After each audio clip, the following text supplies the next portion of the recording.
नाज़रीन अस्सलाम वालेकुम। तहरीक इंसाफ पूरे पाकिस्तान में इलेक्शन कमीशन ऑफ पाकिस्तान के चेयरमैन चीफ इलेक्शन कमिश्नर के ख़िलाफ़ मुज़ाहरे कर रही है।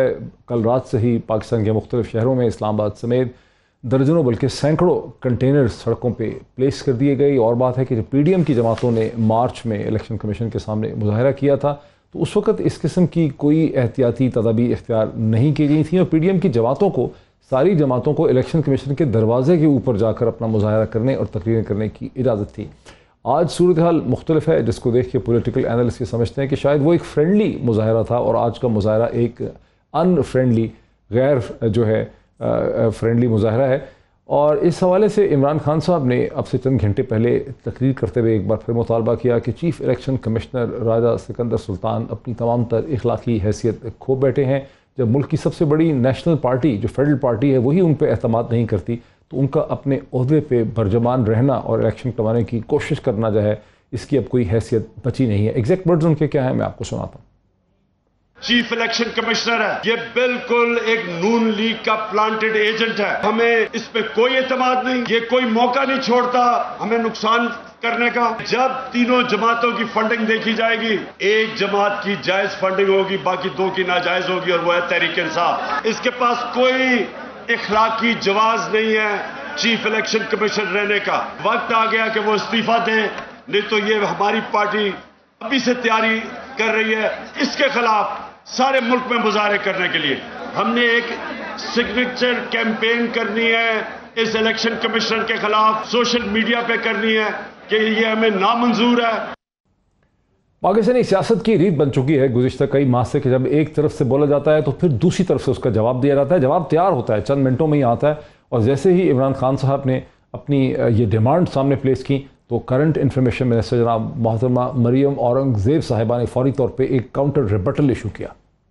इलेक्शन कमीशन को धमकियां दे रहे हैं कि इलेक्शन करवाएं। इलेक्शन मुकर्ररा वक्त पर होगा, जब इलेक्शन कमीशन तैयार होगा, जब पाकिस्तान की आवाम चाहेगी उस वक्त होगा। तुम्हारी अना, तुम्हारा फसाद, तुम्हारी नफरत, तुम्हारी गाली, तुम्हारी धमकी, तुम्हारी गुंडागर्दी पाकिस्तान में इलेक्शन नहीं कराएगी। पाकिस्तान में इलेक्शन कमीशन ने कराना है। और रोज जो रट लगाई हुई है कि इलेक्शन कमिश्नर इस्तीफा दे। क्यों इस्तीफा दे? क्योंकि तुमसे तुम्हारी चोरी का, मनी लॉन्ड्रिंग का सवाल कर रहा है। आप अपना जवाब दें क्योंकि अब कटहरे में आप हैं। किस्सा मुख्तसर ये है, पॉलिटिकल रेटरिक अपार्ट कि सिस्टम इलेक्शन से घबरा रहा है और सिस्टम इलेक्शन की तरफ नहीं जाना चाह रहा, इलेक्शन से दौड़ रहा है। पंजाब के अंदर 17 डिस्ट्रिक्ट के अंदर जो पहले फेज़ में बल्दियाती इंतखाबात होने थे जून के पहले हफ्ते के अंदर, उनको रुकवाने के लिए भी हुकूमत से लिंक कुछ लोग जो हैं वो Multan bench, Lahore high court के मुल्तान डिवीज़न के सामने उन्होंने एक पिटिशन डाली हुई है, जिसके नतीजे में इलेक्शन कमीशन ऑफ पाकिस्तान ने फ़िलहाल उन बल्दियाती इंतखाबात को, लोकल गवर्नमेंट इलेक्शंस को भी रोक दिया। यूँ ऐसा लगता है कि निज़ाम इलेक्शन से डर रहा है, इलेक्शन की तरफ नहीं जाना चाह रहा। इसकी वजूहात क्या हैं, आखिर हल होगा क्या इस पाकिस्तानी पॉलिटिकल स्टेटस का जो एक पैरालिसिस इस वक्त है, इस पे बात करेंगे। स्टूडियो में मुझे ज्वाइन कर सकेंगी बैरिस्टर मलिका बुखारी साहबा, कानूनदान भी हैं, पाकिस्तान तहरीक इंसाफ की लीडर हैं, farmer parliamentary secretary ministry of law justice रह चुकी हैं, मुझे ज्वाइन करेंगी। मेरे साथ ज्वाइन कर रहे हैं स्टूडियो में ही पाकिस्तान के मुमताज़ पॉलिटिकल एनालिस्ट सरवर बारी साहब, फॉर्मर चेयरपर्सन हैं फाफन के free and fair election network, national coordinator पतन के डेवलपमेंट ऑर्गेनाइजेशन है, और पाकिस्तान के इलेक्टोरल प्रोसेस पे शायद ही किसी की नज़र और इतनी गहरी हो जितनी सरबारी साहब की है। मुझे वीडियो लिंक के ज़रिए ज्वाइन कर रहे हैं पाकिस्तान तहरीक इंसाफ पाकिस्तान पीपल्स पार्टी के सीनियर रहनुमा जनाब सरदार लतीफ़ खोसा साहब, जो पंजाब के गवर्नर रह चुके हैं, मुतादिद इंपॉर्टेंट पोजीशंस पर रहे हैं, फॉर्मर अटॉर्नी जनरल रहे हैं, फॉर्मर सेनेटर हैं, मेंबर हैं पाकिस्तान पीपल्स पार्टी की सेंट्रल एग्जीक्यूटिव कमेटी के। और यूँ जो अंदरून खाना डिसीजन मेकिंग होती है, पल्स होती है, उससे सरदार लतीफ़ खोसा साहब बहुत अच्छी तरह से वाकिफ़ हैं। खोसा साहब, आपसे ही बात शुरू करते हैं। खोसा साहब, क्या बात है कि आपकी जमातें, और आपकी तो बड़ी सॉलिड यानी फॉलोइंग है, इलेक्टोरल होल्ड है पंजाब सिंध के अंदर, क्यों आप लोग इलेक्शन से दौड़ रहे हैं और ये तासुर मसलसल कायम हो रहा है कि आप लोग इलेक्शन से घबरा रहे हैं? देखें पीरजादा साहब, ये बड़ी बदकिस्मती है कि हम इलेक्शन से दौड़ रहे हैं या फरार कर रहे हैं, या मोहतरम इमरान खान साहब जिस अंदाज से हमने पूरी एक तहरीक चलाई इनके खिलाफ, पहले दिन से हमने रोज़े अव्वल से सेलेक्टेड कहा जिसकी इनको समझ ना आई और इन्होंने डेस्क बजाकर हमारा शुक्रिया अदा किया, और फिर इन्होंने बल्दियाती जो अभी बाकी था, बहुत सारा उनका वक्त बाकी था, उनको सारों को डिसॉल्व करके फिर इन्होंने कहा कि नया कानून बनाएंगे और हम वो KPK वाला निज़ाम जो है देही सतह पर लेकर जाएंगे, जो है डिवॉल्व करेंगे पावर्स को, और हम जाने क्या क्या कर मारेंगे। तो आज तक इनको 4 साल, पौने 4 साल हो गए। उस पौने 4 साल में तो ये वो इलेक्शन से फरार करते रहे, और फिर जो है जब आपने देखा लेटेस्ट क्या हुआ, जब जो भी बाई इलेक्शन आया उसमें अगरचे PDM में इख्तलाफ था, लेकिन हमने PDM को कायल कर लिया और हम हर बाई इलेक्शन में आए, और जो इनको मार पड़ी आपने देख लिया। पहला फेज जो इन्होंने KPK में कराया, जिस तरीके से वाइप आउट हुआ, दूसरे में इनकी थोड़ी अशोई हुई जरूर, लेकिन इलेक्शन से फरार तो ये कर रहे हैं, भाग रहे हैं। और मुझे बताएं कि पौने 4 साल के बाद अगर हम इशू पे पार्लियामेंट। जी बिल्कुल, खोसा साहब सही कह रहे हैं। खोसा साहब आप बड़े जहांदीदा सियासतदान भी हैं, आपका 30-40 बरस का तजर्बा है और कानून का भी बहुत तजर्बा है, गवर्नर पंजाब भी आप रहे हैं।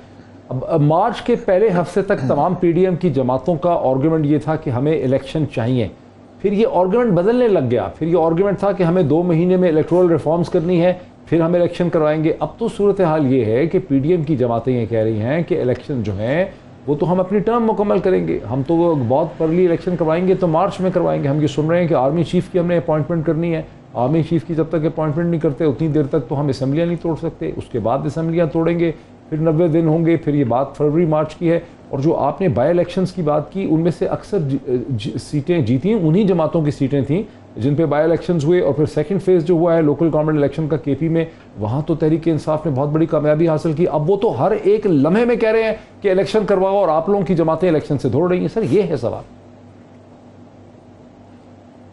यार मुईद तोड़ देना, KPK इलेक्शन तोड़ दें, इलेक्शन करवा लें, किसी ने रोका है? वो तो फरार हमने तो नहीं कर रहे हैं, वो तो चीफ मिनिस्टर की एक एडवाइस जाएगी और वो असेंबली टूट जाएगी और उसके बाद बाई इलेक्शन उस पर मैंडेटरी है, कानून और का आइन के मुताबिक उनको करवाना पड़ेगा। करें ना, बिस्मिल्लाह शुरुआत करें, किसने रोका है उन्हें? ये तो KPK इलेक्शन करवाना पड़ेगा, ये प्रोविंशियल इलेक्शन करवाना पड़ेगा। इसमें देखें खाली KPK क्यों, पूरा पाकिस्तान क्यों नहीं, पंजाब क्यों नहीं, सिंध क्यों नहीं, क्यों नहीं देखें, शुरुआत करें, बिस्मिल्लाह करें वहां से।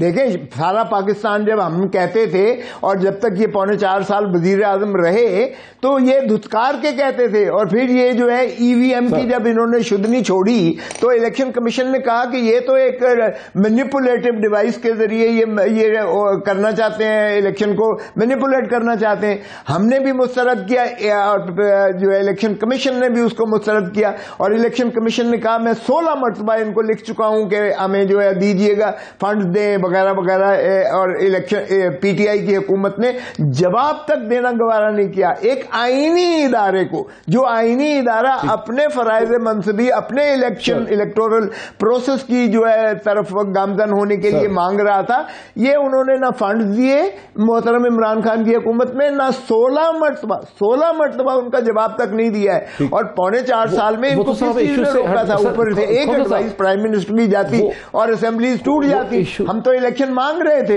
लेकिन ये बिल्कुल सही कह रहे हैं आप, से भागते रहे। तो फिर क्या अब तो हमें ये नहीं सुनने के बाद खोसा साहब हमें ये आपको सुनने के बाद हम ये नतीजा निकाल सकते हैं कि पहले सर पहले क्या हम ये नतीजा निकाल सकते हैं कि पहले इमरान खान और तहरीक इंसाफ इलेक्शन से डर रहे थे जैसा कि आपने एक्सप्लेन किया, और अब आप लोग इलेक्शन से डर रहे हैं? क्या ये कम से कम हम नतीजा निकाल सकते हैं कि पहले वो डरते थे, आप डरते हैं? जी बिल्कुल भी नहीं। देखें हम अब जब आए हैं तो हमने देखा है, और अभी हम व्हाइट पेपर इनका छापेंगे, हमने ये देखा है कि इन्होंने कितना ज्यादा जो है खराबियां, इतनी ज्यादा रियासत के लिए दिक्कतें, तकालीफ और खराबियां और उलझने पैदा की हैं कि उनके सुलझाव का लाजिम है। नंबर 1, आपने इलेक्टोरल रिफॉर्म्स करना लाजिम है ताकि कल को कोई फिर इसी तरह के रोजे अव्वल से ये ना कहे कि फ्रॉड हो गया, इलेक्शन चुराया गया है, ये कोई ना कह सके। नंबर 1। नंबर 2, सर क्या इलेक्टोरल रिफॉर्म्स करनी है, इलेक्ट्रॉनिक वोटिंग मशीन आईनी तरमीम और ओवरसीज वोट को खत्म करने के अलावा? सर आईनी तरमीम नहीं, मेरी जान देखें, एक तो फॉरेन जो है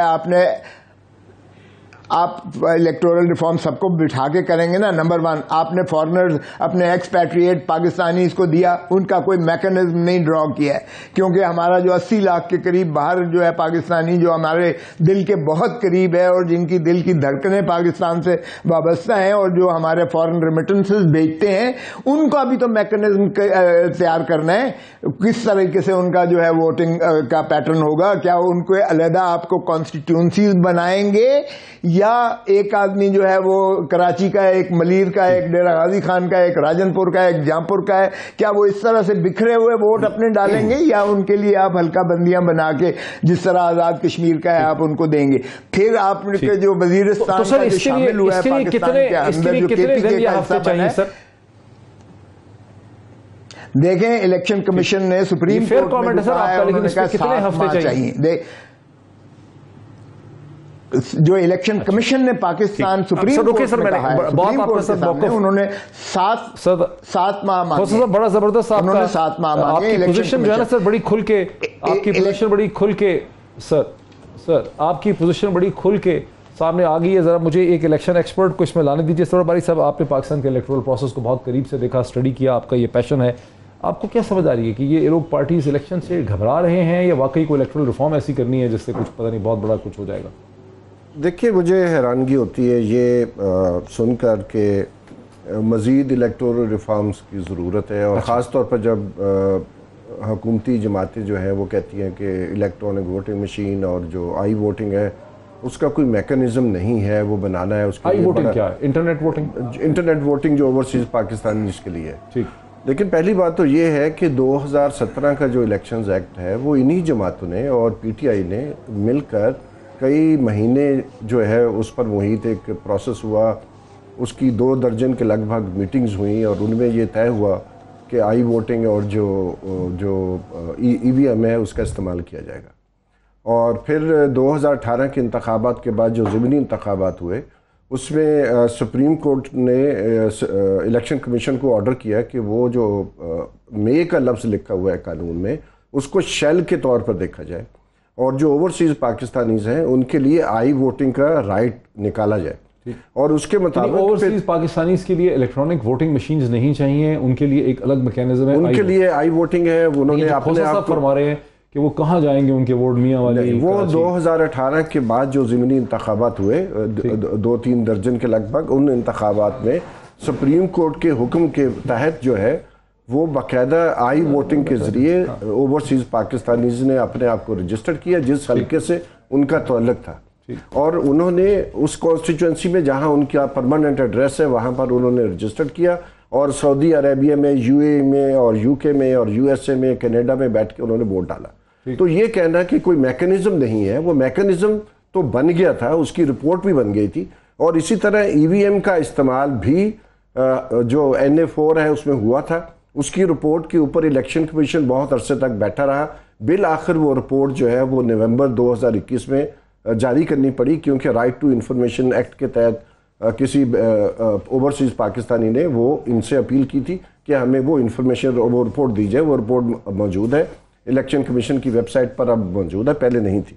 तो इसलिए ये कहना कि इसकी मज़ीद इलेक्टोरल रिफॉर्म की ज़रूरत है as far as I voting is concern, EVM is concern, उसके ऊपर तो कंसेंसस पीपल्स पार्टी भी उसमें शामिल थी, उसमें PMLN भी थी, JOIF भी थी, PTI भी थी। ठीक है। तो तमाम बड़ी जमातों ने वो 2017 का जो इलेक्शन एक्ट है वो मिलकर बनाया है। अब इसको रिवर्स कैसे कर सकते हैं? अब हम तो ये समझते हैं एज अ पॉलिटिकल एनालिस्ट समझते हैं कि अगर निज़ाम में सैनिटी प्रिवेल करे, अगर निज़ाम को अकल आ जाए कि इलेक्शन करवाने हैं और अर्लीस्ट पॉसिबल करवाने चाहिए, तो बजट के फ़ौरन बाद असम्बलियाँ तोड़ी जा सकती हैं। 90 दिन देंगे आप इंटरम सेटअप के लिए, इसका मतलब है जुलाई, अगस्त, सितंबर, तो या सितंबर के आखिर में या अक्टूबर में इलेक्शन हो सकते हैं, एंड दैट डवटेल्स, ये जुड़ता है उस चीज़ से जो इलेक्शन कमीशन ने खुद कहा सुप्रीम कोर्ट ऑफ पाकिस्तान के सामने कि हम अक्टूबर से पहले इंतखाबात नहीं करा सकते। ये जो भी मामला खोसा साहब कह रहे हैं, ये अक्टूबर तक सेटल हो सकते हैं? बिल्कुल हो सकते हैं। इलेक्शन कमीशन के पास बेतहाशा इख्तियारात हैं, और जो इलेक्शंस एक्ट का सेक्शन 22 है, हाँ, उसमें ब्लैंकेट पावर्स हैं इलेक्शन कमीशन के पास, डिलिमिटेशन के लिए भी, हाँ, और इलेक्शन की तैयारी के लिए भी, और मैक्सिमम 4 महीने का उसमें लिखा हुआ है। ठीक है, तो इसलिए उन 4 महीनों के अंदर वो किया जा सकता है। लेकिन अब इलेक्ट्रॉनिक वोटिंग मशीन्स तो नहीं अरेंज हो सकेंगी, तो उसके बगैर ही करना पड़ेगा इलेक्शन। नहीं, मेरा ख्याल ये तो ज्यादती होगी और कानून की खिलाफवर्जी होगी, क्योंकि मर्दमशुमारी कानून का हिस्सा है। ईवीएम मर्दमशुमारी क्यों नहीं किया जा सकता? जब तक मर्दमशुमारी तो जरूरत ही नहीं है, मर्दमशुमारी तो 2017 में हुई है खोसा साहब, तो नई मर्दमशुमारी होगी तो फिर तो और आगे 2 साल और आपको चाहिए। वन टाइम आइन तरमीम करना नहीं, आइन मैं वकील नहीं हूँ खोसा साहब, आप वकील हैं। नहीं, वकील नहीं है आप तो नहीं, एक आप तो आई लव यू सर, आप तो सर बहुत बड़े कॉन्स्टिट्यूशनल एक्सपर्ट है। मुझे जरा बैरिस्टर मलिक सर, मैं आपका बहुत बड़ा मद्दाह हूँ सर, आपको पता है 2008 से मैं और आपका एक ताल्लुक है इलेक्शन प्रोग्राम्स में, मैं फिर आता हूँ आपकी तरफ। मैं बहुत समझना चाहता हूँ सर आपकी थिंकिंग को। I am a great admirer of you sir. आप जानते हैं इस चीज़ में मलिका बुखारी साहब ने हमें ज्वाइन किया, farmer parliamentary secretary ministry of law and justice की बैरिस्टर हैं, बहुत दिनों के बाद आ रही हैं। मलिका बुखारी साहब, आपकी पार्टी फौरी तौर पर इंतखाबात चाहती है, ठीक है, लेकिन दूसरी तरफ से कोई बहुत सी ऐसी वही तमाम जमातें जो पहले इंतखाबात चाहती थी अब इंतखाबात नहीं चाहती हैं, तो महज जलसों के ज़रिए या बयानात के ज़रिए आप इंतखाबात हासिल कर लेंगे, या आपको कुछ और करना होगा एक पब्लिक ओपिनियन शेप करने के लिए, सिस्टम को समझाने के लिए, स्टेक होल्डर्स को समझाने के लिए कि पाकिस्तान के पॉलिटिकल कंसेंसस के लिए ज़रूरी है कि यहाँ पर अगली इंतखाबात हों? क्या करेंगे आप? वो डर गए हैं, हम जो हमें समझ आ रही है कि घबरा गई हैं, डर गई हैं जमातें, वो इलेक्शन नहीं करना चाह रही। नहीं, देखिए ये बात तो दुरुस्त है कि जो अपोजिशन के रहनुमा फॉर्मर थे, अब अपोजिशन के रहनुमा हुकूमत के अंदर आ गए हैं, वो डर गए हैं आवाम की ताकत। पहले वो करवाना चाहते थे। देखिए, क्योंकि आवाम का जो मैंडेट है, जो आवाम की आवाज़ है, जो आवाम की सपोर्ट है, वो इमरान खान के साथ है। जलसों में पाकिस्तान के सोशल मीडिया के ऊपर जलसों से पता नहीं चलता ना कि वोटर कैसे। देखिए, अगर नहीं एक मेजर तो होता है ना, क्योंकि अगर आप लाहौर का जलसा देखें, आप कराची का जलसा देखें, आप पेशावर का जलसा देखें, आप ट्विटर के ऊपर 106 मिलियन ट्वीट्स का ट्रेंड देखें, आप आम आदमी की आवाज़ सुने तो सब कहते हैं।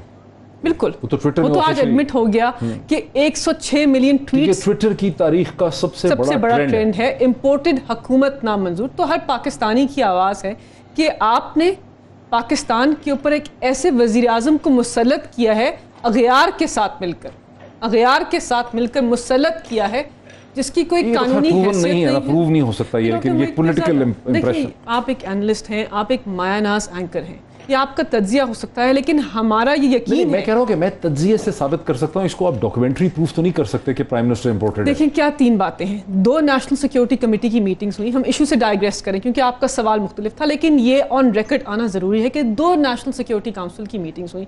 दोनों के अंदर क्या इतराफ़ किया गया कि मरासला था। जी। मरासले के अंदर पाकिस्तान के मुंतखब वज़ीर आज़म को, पॉपुलर मुंतखब वज़ीर आज़म को अमेरिका ने धमकी दी, बिल्कुल धमकी दी। ये पाकिस्तान के अंदरूनी मामलात के अंदर मुदाखलत है। एक्चुअली डिमांड किया कि इसको हटाएं। इससे पहले जुल्फ़िकार अली भुट्टो के बारे में भी हुआ था। पाकिस्तान के साथ दूसरी दफ़ा ये हो रहा है कि मुंतखब वज़ीर आज़म को एक बैरूनी मुल्क साजिश से हटाया जा रहा है, और आपके मुंतखब नुमाइंदे उस साजिश के अंदर शामिल हैं।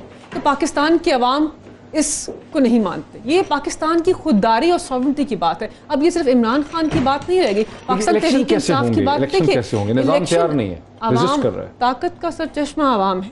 आवाम अपने पब्लिक मैसेज के जरिए, आवाम अपनी ताकत के जरिए, पाकिस्तान तहरीक इंसाफ अपने वर्कर्स के जरिए, अपनी अवामी ताकत के जरिए इलेक्शंस को फोर्स करेंगे। हम तब तक रोडों के ऊपर रहेंगे, तब तक एहतजाज करेंगे जब तक पाकिस्तान के अंदर इंतखाबात नहीं होंगे। कितनी देर तक आवाम निकलेंगे? देखिए, ये हम पाकिस्तान मुस्लिम लीग नवाज और पीडीएम नहीं है कि जो 4 दफा कॉल दें कि आज हम धरना करेंगे, आज हम एक मार्च करेंगे, आज आवाम के अंदर जाएंगे, लेकिन कभी वो मार्च मौसम की नजर होती है। वो इस्तीफे मुंह पर मारते नहीं हैं जो पार्लियामान में देने होते हैं। पाकिस्तान तहरीक इंसाफ के 125 MNAs ने 15 मिनट के अंदर एक दस्तखत से पाकिस्तान के पार्लियामान से उसको भी नहीं मान रहे, वो कह रहे हैं खुद साइन करना था। इसलिए नहीं मानते क्योंकि ये पाकिस्तान के अंदर एक आईनी और इखलाकी पार्लियामान के अंदर बहरान पैदा हो जाएगा। ब्रेक ले लूं मैं, एक नाज़रीन ब्रेक लेते हैं, ब्रेक के बाद दोबारा खोसा साहब की तरफ आते हैं आफ्टर द ब्रेक। जी नाज़रीन वेलकम बैक, सरदार खोसा साहब की तरफ चलते हैं। सरदार खोसा साहब, आप पंजाब के गवर्नर भी रहे, आप पाकिस्तान के one of the most foremost constitutional expert हैं, आप मेंबर हैं Pakistan Peoples Party central executive committee के और कॉन्स्टिट्यूशनल मैटर्स को समझते हैं। जब भी पार्टी को भी ज़रूरत होती है आपको ही उसमें बुलाया जाता है।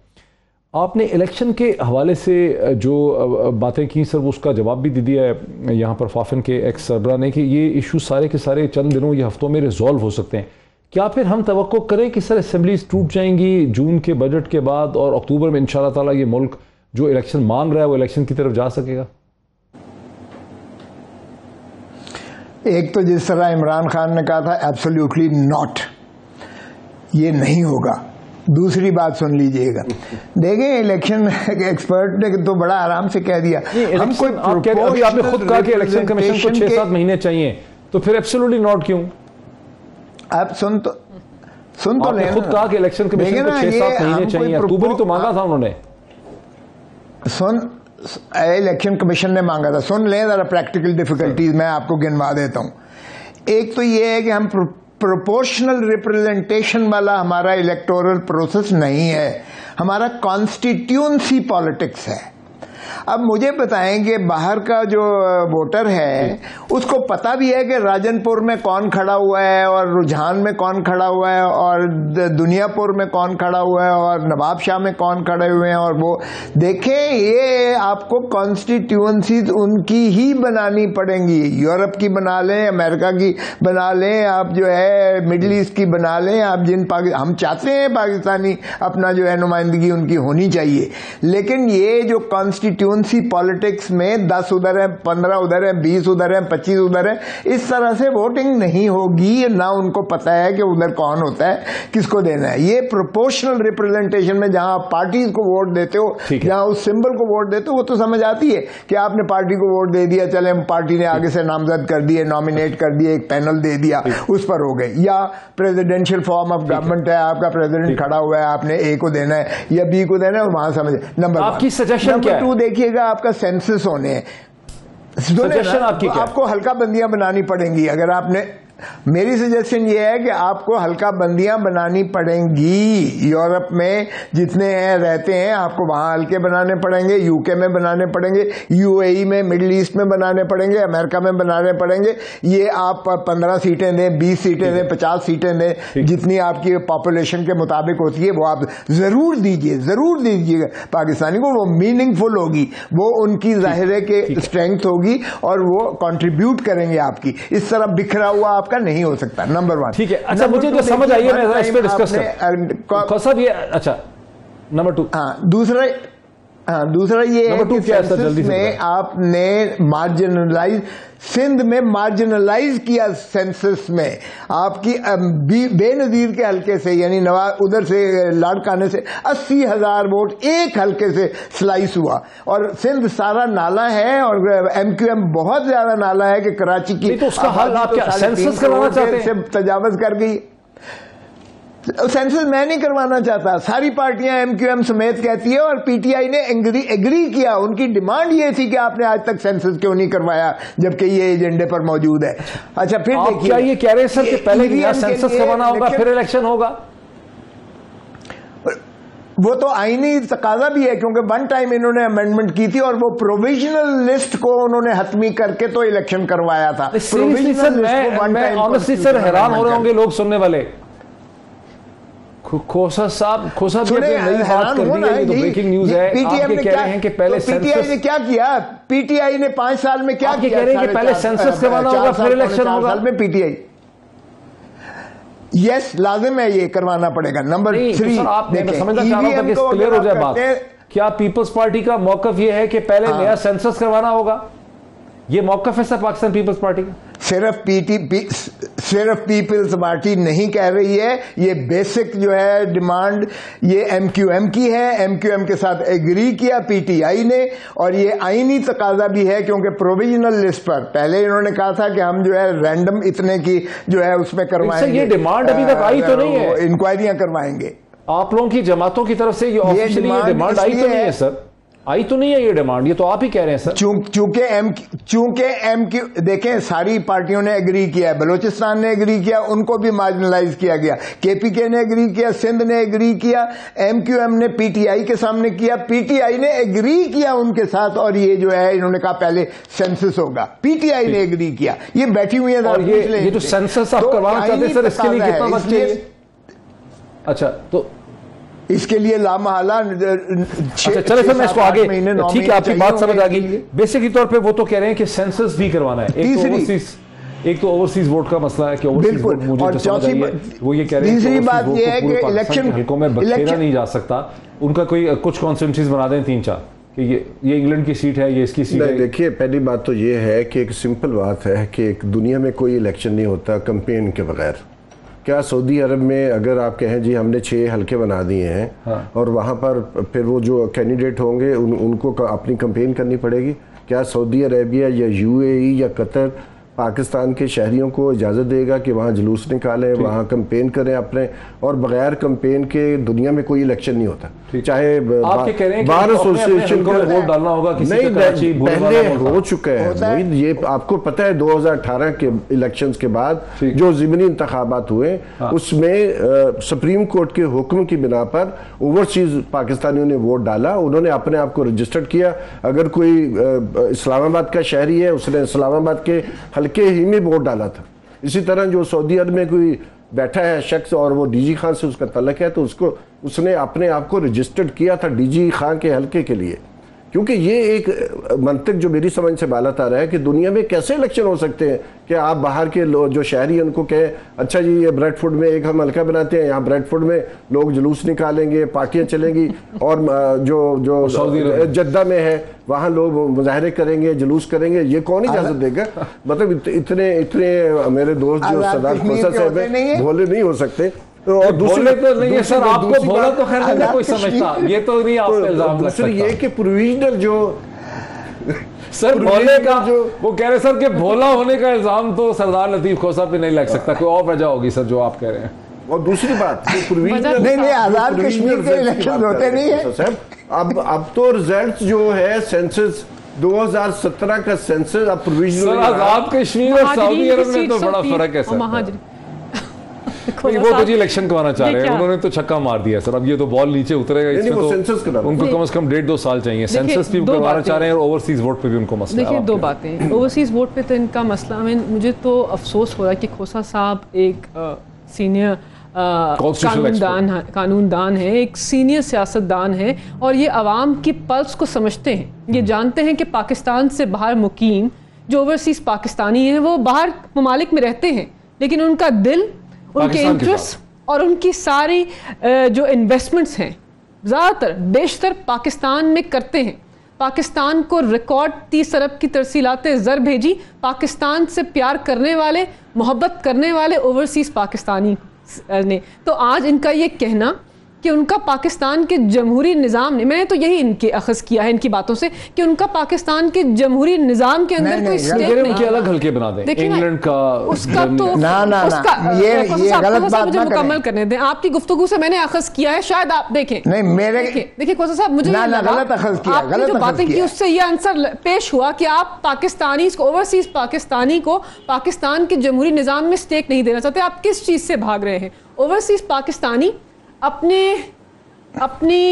मैंने बिल्कुल ये नहीं कहा, मैंने बिल्कुल ये नहीं कहा। पाकिस्तान के कानून के अंदर हमने, चलिए आप इसको रिबट कर देगा, उन्हें पाकिस्तान के कानून के अंदर हमने ये हक दिया है। इससे पहले जैसे बात की फैफन के सरबराह ने कि इससे पहले भी ये चीज़ मंजर आम पे आ चुकी है, इससे पहले भी ये राइट एक्सरसाइज हो चुकी है। सुप्रीम कोर्ट का तहरीरनामा रेफरेंस नंबर 1 जिसके अंदर हमने सेनेट इलेक्शन के ऊपर एक एडवाइजरी ओपिनियन मांगा था आला अदालत से, उसमें भी कह दिया गया है कि इलेक्शन कमीशन ने टेक्नोलॉजी का इस्तेमाल करना है। ओवरसीज पाकिस्तानीज की राइट्स को अगर आपने इस मरहले पे, अगर इस टर्निंग पॉइंट के ऊपर आपने उनकी राइट को उनसे छीना, तो पाकिस्तान के ऊपर, जमहूरी निज़ाम के ऊपर इसके संगीन असरात नजर आएंगे।